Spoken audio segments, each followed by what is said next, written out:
ইব্রাহিমের জন্য যদি তুমি নমরুদের আগুনকে ফুলের বাগান বানায় দিতে পারছো, মূসার জন্য যদি নীল দরিয়ার পানিকে তুমি রাস্তা বানায় দিতে পারলা, তুমি কি পারো না আমার আব্বু তোমার দোস্ত তোমার হাবিবের জন্য তায়েফের মাঠে উশৃঙ্খল যুবকগুলির পাথরকে তুলা বানাইতে পারো নাই? পারো নাই কি তুমি পাথরকে তুলা বানিয়ে দিতে? কেন করো নাই? আল্লাহ কেন করো না? ইব্রাহিমের জন্য আগুন হলো ফুলের বাগান, মূসার জন্য নদী হলো রাস্তা, আমার আব্বুর জন্য তুমি তায়েফের পাথরকে কেন তুলা বানাইলা না? আল্লাহর নবী কয়, মারে এইভাবে কইস না, ও মা এইভাবে কয় না, আল্লাহর সাথে এইভাবে কথা কয় না। খাতুনে জান্নাত হাও মাও করে কান্দে আর কয়, আব্বু আজকে আমার আম্মু নাই, আমার আম্মু নাই, আমি আম্মুর হাত ধরে ওয়াদা করেছি, বাবা গো আপনারে আমি সান্ত্বনা দিব, সেবা করব, আমার আম্মুরে আমি কথা দিয়েছি। আমি কেমনে নিজেরে বুঝাইমু, কেমনে বুঝাইমু? আজকে তায়েফের মানুষগুলো আপনার সাথে যে আচরণ করলো, কেমনে বুঝাইমু? আল্লাহ তো পারতো, কিন্তু আল্লাহ করে নাই কেন? ও বাবা তুমি তো আমার নিষেধ দিবাই, তোমার তো বাবা নাই, জন্মের আগেই বাবা হারাইছো, বাবার দরদ তুমি বুঝো নাই গো। তোমার আব্বার তো মাও নাই, বাবাও নাই, বাবাও নাই, মাও নাই, উনিও তো বাপ মার দরদ বুঝে না, কিন্তু আমি ফাতেমা তো বাবার দরদ বুঝি। কেমনে আমি আমার মনকে বুঝাবো? আল্লাহর নবী রহমতের নবীকে কুলে নিয়ে তিনি যখন সেবা করতেছেন, গরম পানিতে কাপড় ভিজায়া ক্ষত জায়গাগুলার মধ্যে দিয়া দিয়া যখন সেবা করেন, রাসূল আরাম পেয়ে একটু ঘুম লেগে গেল। ঘুমের করে আমার নবী স্বপ্নে দেখেন মা আমেনা, নবীর মা আমেনা, যেই মারে 6 বৎসর বয়সে তিনি মদিনার রাস্তা বোয়া নামক জায়গায় তিনি হারাইছেন। এরপরে আর যেই মারে মা কয়ে ডাকতে পারেন নাই, মা ডাক দিতে পারেন নাই, স্বপ্নে দেখেন ওই মা নবীরে মাথাটা কোলে লইয়া তিনি আদর করতেছেন, সান্ত্বনা দিতেছেন। নবীজি তখনই হাত ধরে কয়, আম্মু এতটা বৎসর পর তোমাকে পেয়েছি, তোমাকে পেয়েছি, যেতে দিব না, কইছিলা এতদিন মা, তুমি কইছিলা। হাতটা ধরে আম্মুকে যখন ডাক দিছেন, নবীর ঘুম ভেঙে গেছে। নবী তাকায় দেখেন ফাতেমা কান্দেন। রাসূল কয়, ফাতেমা কেন কান্দ? ফাতেমা কয়, বাবা গো আপনি আম্মুকে ডাক দিছেন, আমার হাতটা ধরছেন, স্বপ্নে আপনি কি দেখছেন? নবী কয়, মারে আমি তো স্বপ্নে আমার মার হাত ধরেছি, বাস্তবে যদি তোমার হাত ধরা হয় তাহলে আমার আল্লাহ পাকের ফয়সালাও হলো, আজ থেকে তুমি ফাতেমা শুধু আমার মা না, তুমি আমার মেয়ে না, তুমি আমার মা আমেনা। এজন্য রাসূল ফাতেমাকে মা কয়ে ডাকতেন। আল্লাহর নবী সাথে ছিলেন, ফাতেমার সামনে কেউ রাসূলকে কটাক্ষ করতে পারতো না। নবীজির মাথায় একবার ধুলামালি নিক্ষেপ করলো এক বেঈমান, ফাতুনে জান্নাত তিনি দৌড়ে গেলেন, রাসূলের মাথা থেকে তিনি ধুলাবালিগুলি সরাইলেন। রহমতের নবী, দয়ার নবী, উত্তম আচরণের নবী, উত্তম আখলাকের নবী, খুলুকে আজিমের অধিকারী নবী, তিনি তো খারাপের বদলা দিয়া খারাপ কখনো নেন নাই, কখনো খারাপ বদলা তিনি দেন নাই। খাতুনে জান্নাত ধুলাবালিকে সরাইয়া দুশমনরে ডাক দিয়া কয়, এ তোমরা কি মানুষ না মানুষ? আমার আব্বা তোমাদের কি ক্ষতি করলো? কি এমন ক্ষতি করলো? কেন আমার আব্বুকে তোমরা নির্যাতন করো, কষ্ট দাও? লজ্জা পেয়ে কাফেররা চলে গেল। রাসূল বাইতুল্লাহর সামনে নামাজ পড়েন, নবীজির মাথায় উটের নারী বুড়ি চাপাইয়া দিল, কেউ যায় না, নবী সেজদা থেকে মাথা উঠাইতে পারেন না। খাতুনে জান্নাত খবর পেয়ে দৌড়ায় বাইতুল্লাহর সামনে গেলেন, ধাক্কা দিয়া উটের নারী বুড়ি মাথা থেকে সরাইছেন গো। এরপরে নবী শ্বাস ছাড়ছেন, সেজদা থেকে মাথা তুলছেন। দুশমনরা হাসাহাসি করে। খাতুনে জান্নাত প্রতিবাদ করলেন, কেন তোমরা আমার আব্বুর সাথে খারাপ আচরণ করো? এটা তো মানুষের কোনো আচরণ নাই, বিন্দু পরিমাণ কি মানবতা তোমাদের নাই? যেই মানুষটারে তোমরা আল আমিন সত্যবাদী করে ডাকতাম, আজ সে কালেমার দাওয়াত দেওয়ার কারণে, আল্লাহর দাওয়াত দেওয়ার কারণে তার সাথে এমন খারাপ আচরণ করো। এটা তো কোনো মানুষের আচরণ নয়, এটা তো কোনো মানুষের কাজ নয়। ওরা লজ্জায় মাথা নিচু দিয়ে চলে গেল। এইভাবে মায়ের নবী দয়ার নবীরে তিনি সব সময় কাছে রাখতেন, সান্ত্বনা দিতেন। নবীজি আঘাত পেলে নবীরে তিনি সেবা করতেন। রাসূল শুধু মেয়ে হিসাবে দেখতেন না, মার মতো জানতেন, যেন রাসূল আমেনা হারায়া আমেনাকে রাসূল আবার পাইছেন। ভাইরা বন্ধুরা, এইভাবেই খাতুনে জান্নাত ফাতেমা রাদিয়াল্লাহু তাআলা আনহা বাবার সাথে থেকে বড় হয়ে মদিনায় হিজরত তিনি রাসূলের সাথে করলেন। মদিনায় হিজরত করার পর ফাতেমা তখন যুবতী হয়ে গেছেন। রাসূল মদিনায় ঘোষণা দিলেন ফাতেমার বিয়ে দিয়ে দিব। কত সাহাবায়ে কেরাম বিয়ের জন্য প্রস্তাব দেয়, কিন্তু নবী কোনো কথা বলেন না। উসমান কয়, আলী আমার মন বলে তুমি যদি বিয়ের প্রস্তাব দাও তাহলে নবী রাজি হবে। আলী কয়, উসমান এটা কেমনে কও?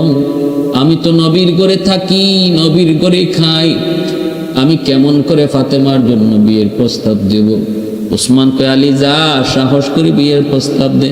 আমার মন বলে তুমি যদি বিয়ের প্রস্তাব দাও তাহলে রাসূল রাজি হয়ে যাবে। ফাতেমার জন্য আলী যখন বিয়ের প্রস্তাব দিলেন, মায়ার নবী দয়ার নবীকে, আলী দেরি করলি কেন?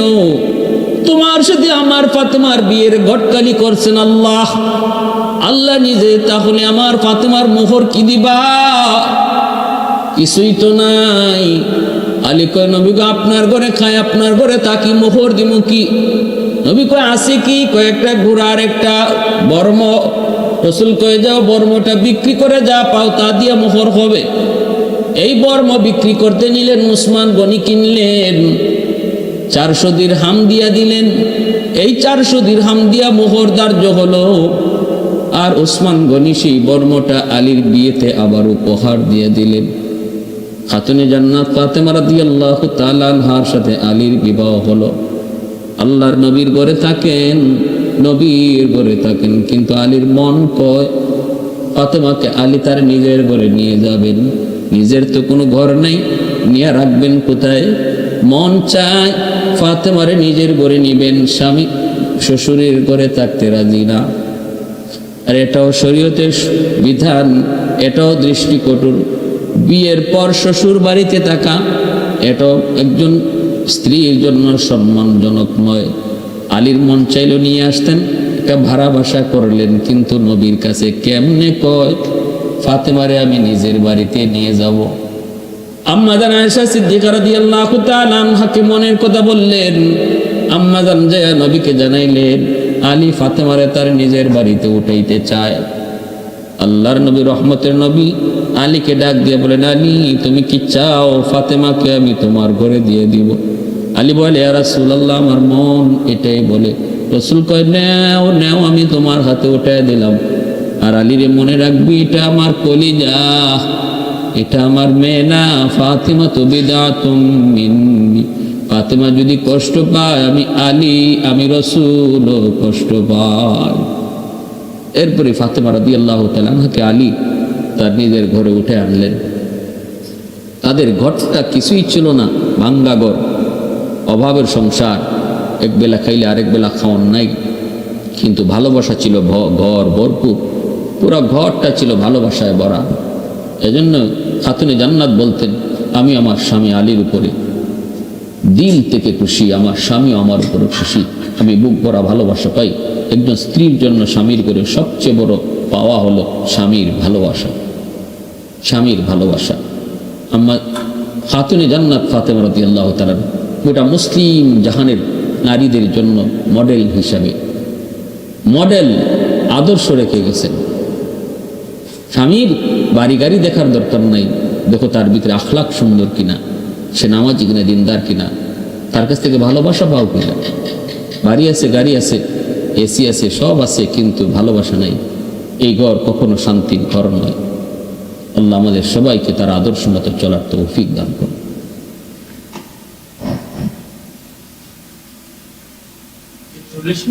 আল্লাহর নবী, রহমতের নবী, মায়ার নবী বসা আছেন জিব্রাইলে আমিন জান্নাতে একটা ফল নিয়ে নবীর কাছে হাজির।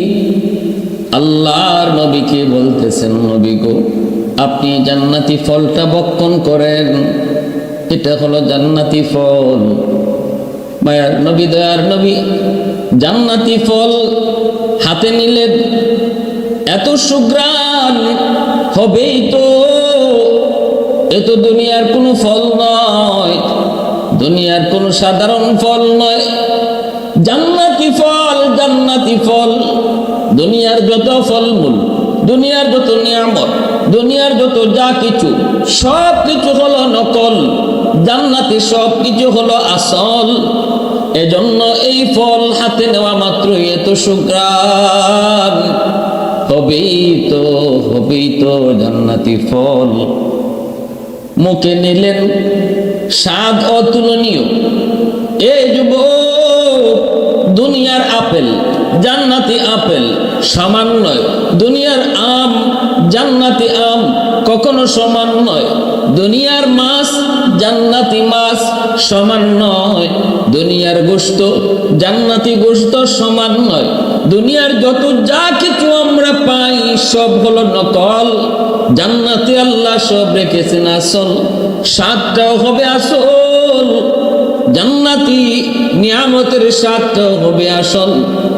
এজন্য মায়ার নবী, দয়ার নবী এই জান্নাতি ফলটা ভক্ষণ করলেন।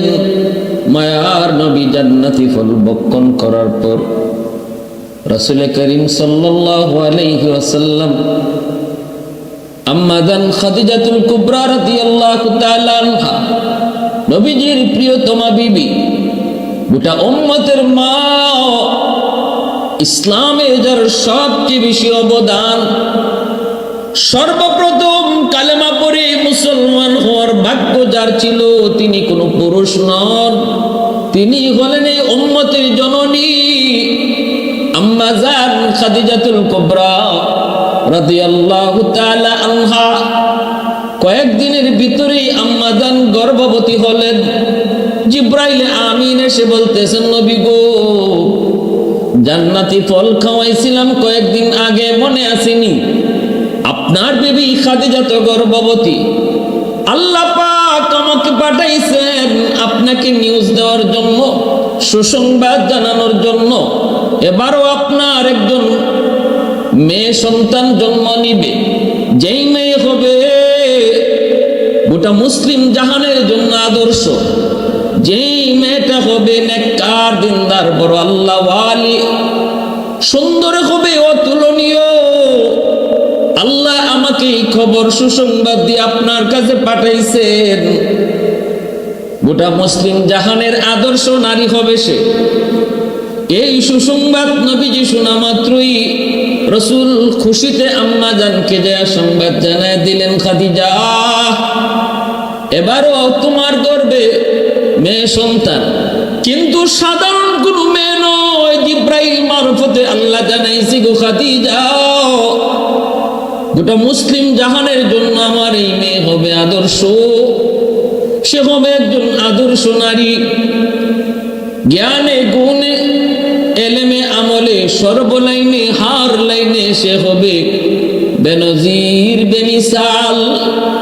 রাসূল করিম এই সুসংবাদ আম্মা জান খাদিজাতুল কুবরাকে নবী জানাইলেন।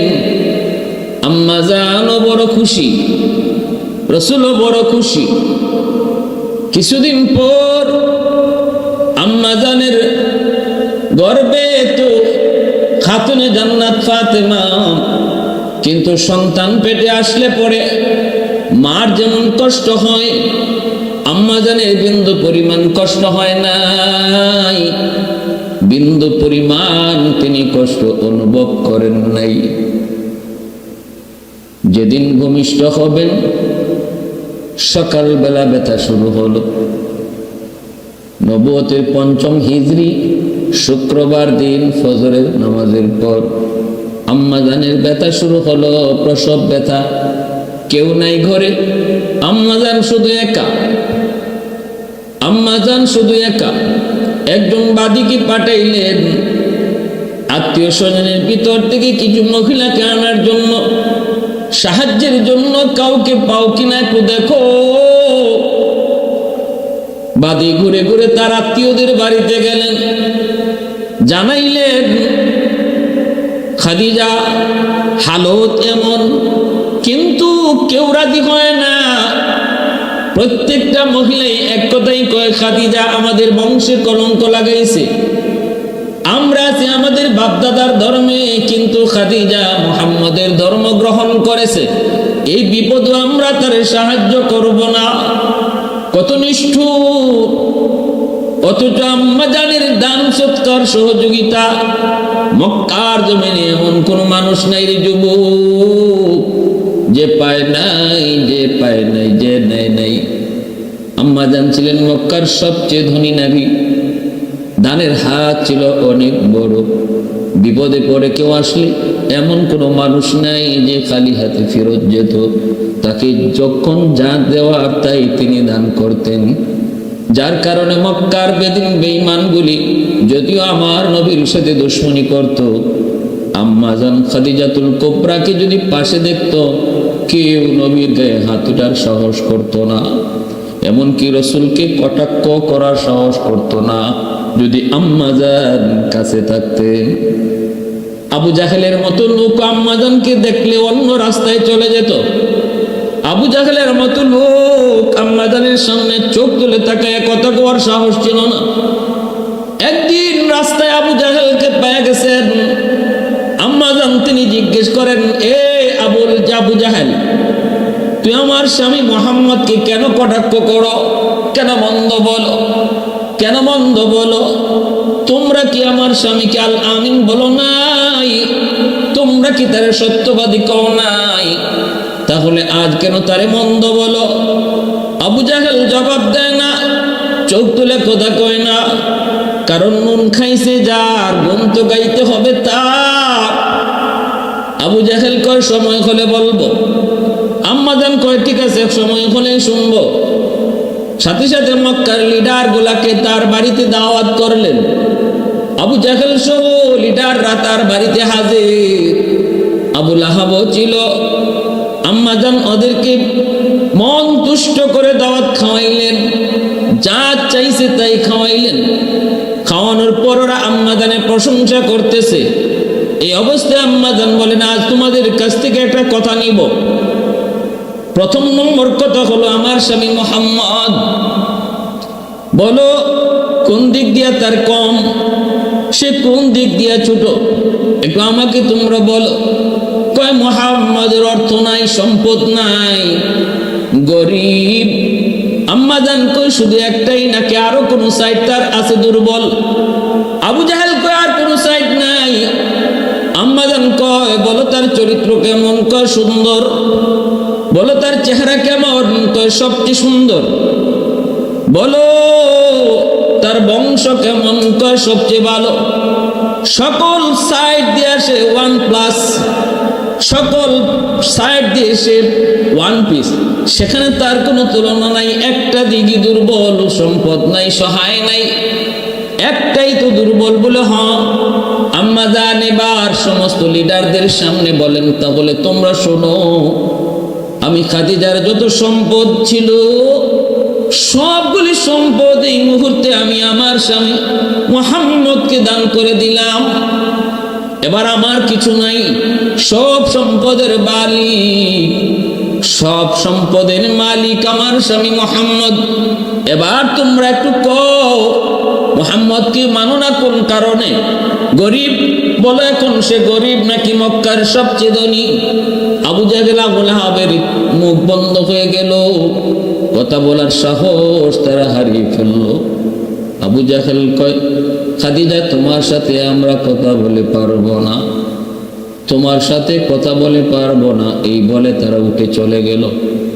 এজন্য আম্মা জান খাদিজাতুল কুবরা রাদিয়াল্লাহু তাআলা আনহা চরম বিপদের সময়, প্রসব বেদনা, একজন মহিলা জানে প্রসব বেদনা, প্রসব ব্যথা, তার ব্যথা কেমন। প্রসবের সময় যে ব্যথা, এই ব্যথা শুধু একজন মা বুঝে, দুনিয়ার আর কেউ বুঝে না রে যুবক, আর কেউ বুঝে না। প্রসব বেদনার সময় কত মা দুনিয়া থেকে চলে গেল, প্রসব ব্যথার সময় কত মা অজ্ঞান হয়ে যায়। ভালো করে মনে রাখো, এর চেয়ে বড় কষ্ট আর কিছু নাই। ভাইরা বন্ধুরা, ওই মারে তুমি বড় হয়ে কষ্ট দেও, একটু বুঝি তোমার মায়া হয় না, একটু বুঝি দরদ হয় না, একটু বুঝি তুমি ভাবো না। 1 কেজি 2 কেজি ওজনের একটা পাথর পেটে বাইদা তুমি একদিন হাইটা দেখো কেমন লাগে। সেখানে একজন মা 10 মাস 10 দিন তোমারে পেটে লইয়া এত বড় একটা বোঝা নিয়া ঘরের সব কাজগুলা করতো। কতটা কষ্ট বেদনা যখন শুরু হয়, তখন জানে একজন মা সে কি পরিমাণ কষ্ট অনুভব করে। বিপদের সময় আম্মা জানের কাছে কেউ নাই, আত্মীয় স্বজন কোনো মহিলা আসতে রাজি হয় না। একটাই তাদের কথা, খাদিজা কেন ইসলাম ধর্ম গ্রহণ করলো, কেন আমাদের বাপদাদার ধর্ম ছেড়ে দিল। এই কথাগুলা বাদিয়ে সে আম্মাজানকে শোনাইল। আম্মাজান বড় কষ্ট পেলেন। এই মানুষগুলা, ওরা যারা বিপদে পড়লে আমি খাদিজা সাহায্য করতাম গো, আমার কাছ থেকে কখনো নিরাশ হয়ে যায় নাই। ঠিক আছে, আমি কারো সাহায্য চাই না মালিক, আমি তোমার কাছেই সাহায্য চাই। আমার উত্তম সাহায্যকারী হলেন আল্লাহ। আল্লাহু খায়রুল হাফিজিন।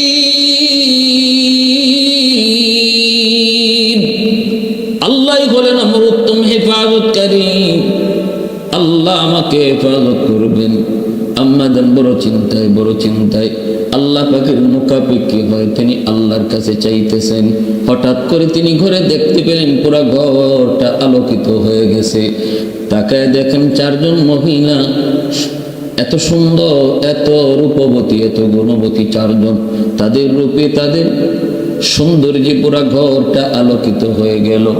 আম্মাজান তাদেরকে দেখে জিজ্ঞেস করেন, আপনারা কে গো?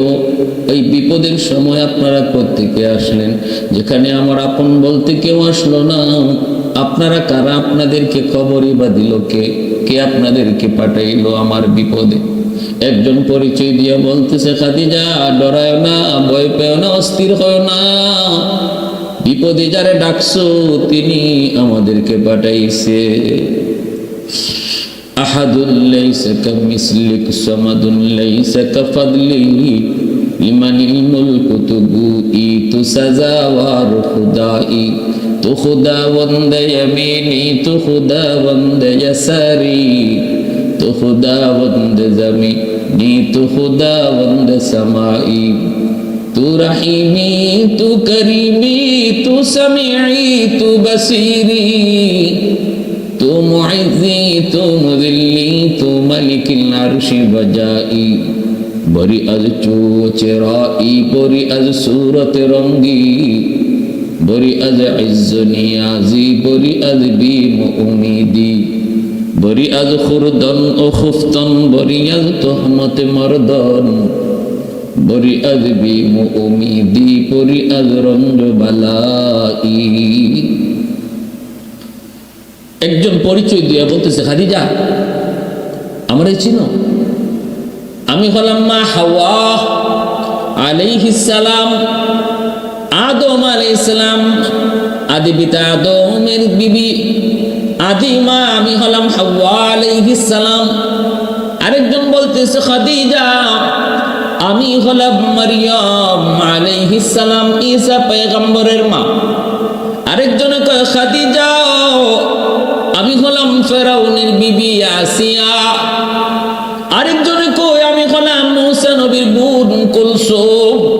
এই 4 জন আম্মাজান খাদিজাতুল কুবরা রাদিয়াল্লাহু তাআলা আনহার বিপদের সময় হাজির, সহযোগিতা করলেন। ফুটফুটে মেয়ে সন্তান দুনিয়াতে আগমন করলেন, যার চেহারার নূরে তাদের নূরটা পর্যন্ত ম্লান হয়ে গেল, পুরা ঘর আলোকিত হয়ে গেল। চারজন নারী সবচেয়ে সুন্দর ছিলেন। একজন হলেন ইব্রাহিম পয়গম্বরের বিবি, প্রথম বিবি সারা আলাইহিস সালাম, দ্বিতীয় জন হলেন হযরত মরিয়ম আলাইহিস সালাম, তৃতীয় জন হলেন আসিয়া আলাইহিস সালাম, চতুর্থ জন হলেন নবীজির কন্যা খাতুনে জান্নাত ফাতেমা রাদিয়াল্লাহু তাআলা আনহা।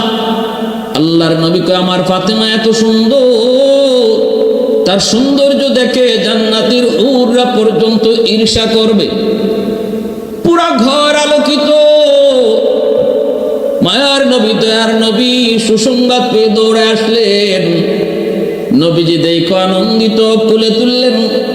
প্রশংসা তো জিব্রাইল আগেই করে গেছেন যে আবেদা সালেহা, জগতের মুসলিম জাহানের সমস্ত নারীদের জন্য যিনি হবেন মডেল, যিনি হবেন আদর্শ নারী। নবীজি আদর করে নাম রাখলেন ফাতেমা, আরেকটা ওর নাম নবী রাখলেন জোহরা। জোহরা শব্দের অর্থ হলো ফুলের কলি। ফুলের কলির মতোই ছিলেন তিনি সুন্দর। ভাইরা বন্ধুরা, এইভাবে খাতুনে জান্নাত ফাতেমা রাদিয়াল্লাহু তাআলা আনহা মার আদর, বাবার আদর পেয়ে পেয়ে তিনি আস্তে আস্তে বড় হন। ভাইরা বন্ধুরা, যখন ছোট্ট বালিকা খাতুনে জান্নাত ফাতেমা রাদিয়াল্লাহু তাআলা আনহা শিশুদের সাথে খুব বেশি মিশতেন না, বাচ্চাদের মতো দুষ্টামিও করতেন না, অত্যন্ত গুরুগম্ভীর ছিলেন। ছোট কাল থেকেই কি যেন ভাবতেন যেন আল্লাহর নবীর শিশুকালটা আর খাতুনে জান্নাত ফাতেমার শিশুকালটা এক সেম। নবীজির ভিতরে যত গুণ, ফাতেমার ভিতরে ছিল তত গুণ। আল্লাহু আকবার জোরে কর। এত সুন্দর গুণাবলী নিয়ে তিনি আস্তে আস্তে বড় হন।